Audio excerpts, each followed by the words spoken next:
اب آپ نے دو لوگ اپنے سامنے رکھنے ہیں، ایک ہے مردہ اور ایک ہے وہ جو موت کو چکھ کر بھی مردہ نہیں، زندہ، اسے زندہ، موت چکھ چکے دونوں، ادھر والا بھی ادھر والا بھی، ادھر والا مردہ ادھر والا زندہ۔ اب اس مردے کی حال پہلے آپ نے حالت سننی ہے۔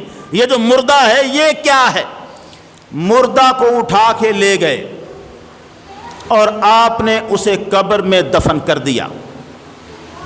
دفن آپ نے اپنی آنکھوں کے سامنے گڑھا کھود کر قبر میں دفن کیا ہے۔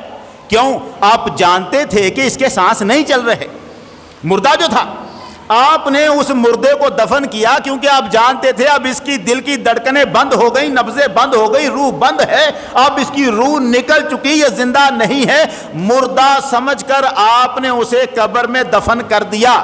صحیح بخاری شریف حدیث نمبر 1374 کیا کہتی ہے؟ سرکار دو عالم صلی اللہ علیہ وسلم نے ارشاد فرمایا، ان العبد اذا وضع فی قبرہ وتولی عنہ اصحابہ، جب بندے کو اس کے ساتھی قبر میں رکھ دیتے ہیں اور قبر میں رکھ کر پلٹ جاتے ہیں، قبر میں رکھا، مردے کو دفن کیا، اوپر مٹی ڈالی اور مٹی ڈال کے آپ نے اسے دفن کر دیا، وَتَوَلَّى عَنْهُ أَصْحَابُهُ، اور اس کے ساتھی اس سے پلٹ جاتے ہیں۔ آپ نے کس حالت میں مردے کو چھوڑا؟ قبر میں دفن کر کے مٹی ڈال کر آپ پلٹ گئے۔ سرکار دو عالم فرماتے ہیں جب یہ ساتھی پلٹ جاتے ہیں، إِنَّهُ لَيَسْمَعُ قَرْعَ نِعَالِهِمْ، یہ پلٹنے والے چلتے ہیں، ان کی جوتیوں سے جو آواز آتی ہے وہ مردہ اسے بھی سن رہا ہوتا ہے۔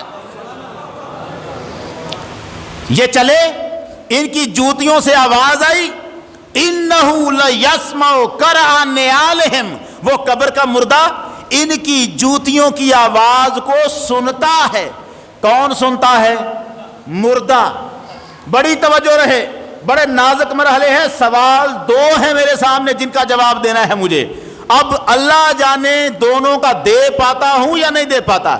ایک سوال تو ان کا ہے جو دیوار کے پار والے بھائی ہیں، اور ایک سوال ان کا ہے جو سمندر پار والے ہیں اور بھائی نہیں ہیں۔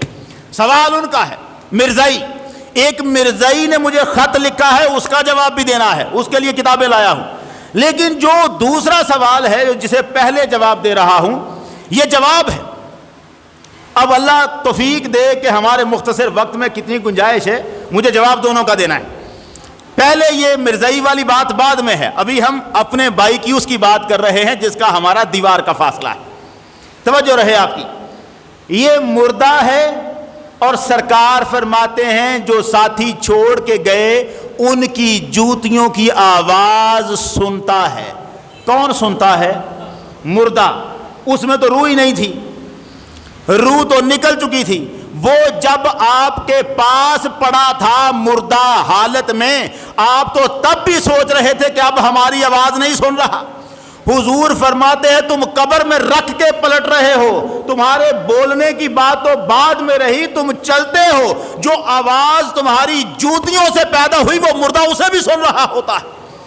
عجب سا مردہ نہیں ہے یہ، عجیب مردہ ہے، عام مردہ۔ مردہ قبر میں پڑا جوتیوں کی آواز سنتا ہے۔ اچھا چلو ہو گئی بات، کمال ہے۔ زندہ شخص قبر میں لٹایا جائے اور اتنی مٹی اوپر ڈالی جائے اور پھر آپ چلیں اوپر، وہ زندہ شخص اوپر چلنے والوں کی آواز نہیں سن سکتا۔ زندہ اتنی اوپر کی آواز نہیں سن سکتا، وہ مردہ سن رہا ہے۔ تو بتاؤ مجھے، زندہ کی طاقت زیادہ ہے یا مردہ کی طاقت زیادہ ہے؟